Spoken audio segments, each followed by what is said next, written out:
രക്ഷപ്പെടുത്തിയ ഒരാളുണ്ടായിരുന്നു, പ്രജീഷ് എന്ന് പറഞ്ഞ ഞങ്ങളൊരു സുഹൃത്തുണ്ടായിരുന്നു. കുറേ ആളുകളെ ശരിക്കും പറഞ്ഞാൽ രക്ഷപ്പെടുത്തി പോയിട്ട് അവൻ്റെ അടുത്ത് പോകണ്ടെന്ന് പറഞ്ഞാൽ ഒരു മല കയറി അവൻ ഭംഗി ആൾക്കാർ കുടുങ്ങി കിടക്കുന്നുണ്ട്. ഭാഷാട്ട ഞാൻ എന്തായാലും പോകും, നിങ്ങൾ ആരും എന്നെ തടഞ്ഞു നിർത്തണ്ട എന്ന് പറഞ്ഞിട്ട് പോയതാണ്. ജീപ്പിലാണ് പോകുന്നല്ലേ? അവൻ വണ്ടി എടുത്ത് കുറേ ആൾക്കാരെ അക്കരെ കടത്തി. പിന്നെ അവൻ ഒറ്റയ്ക്ക് തെറ്റായിട്ടും ഇഷ്ടംപോലെ ആൾക്കാരെ കഴിച്ചിലാക്കിയിട്ട് പിന്നെ അവസാനത്തെ മൂന്നാമത്തെ ചൂരമല പാലത്തിലേക്ക് എത്താൻ പറ്റിയില്ല. ചൂരമലക്ക് വരാൻ കുറേ പേരെ രക്ഷപ്പെടുത്താൻ വേണ്ടിയിട്ട് വണ്ടി കൊണ്ട് വരിക.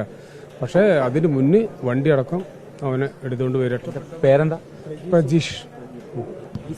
ചൂരമല തന്നെയാണോ വീട്? ഇത് അറിഞ്ഞപ്പം വണ്ടിയെടുത്ത് രക്ഷിക്കാൻ രക്ഷപ്പെടുത്താൻ ആരെയും കിട്ടുന്നുള്ള രക്ഷപ്പെടുത്താൻ വെച്ചിട്ട് വന്നതാ. പക്ഷെ അവന് പോലും രക്ഷ കിട്ടിയില്ല. വണ്ടി അടക്കം പോയി, കിട്ടിയില്ല. ബോഡി കിട്ടിയില്ല. ബോഡി കിട്ടിയില്ല. കിട്ടി ഞങ്ങൾ ദഹിപ്പിച്ചതാ ശ്മശാനത്ത് വെച്ച് മേപ്പാടി. നമ്മളെ കൂട്ടത്തിൽ നിന്ന് വിട്ടുപോയാൽ അവൻ രക്ഷപ്പെട്ടില്ല.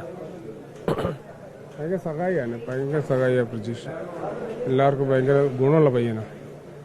പ്രജീഷിന്റെ കുടുംബമൊക്കെ സേഫ്റ്റിയാണ്.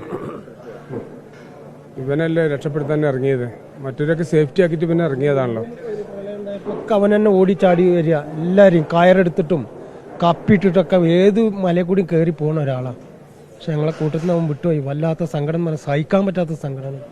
ഞങ്ങളെ നാടിന് തന്നെ ഏറ്റവും വലിയൊരു സങ്കടം അവനാണ്.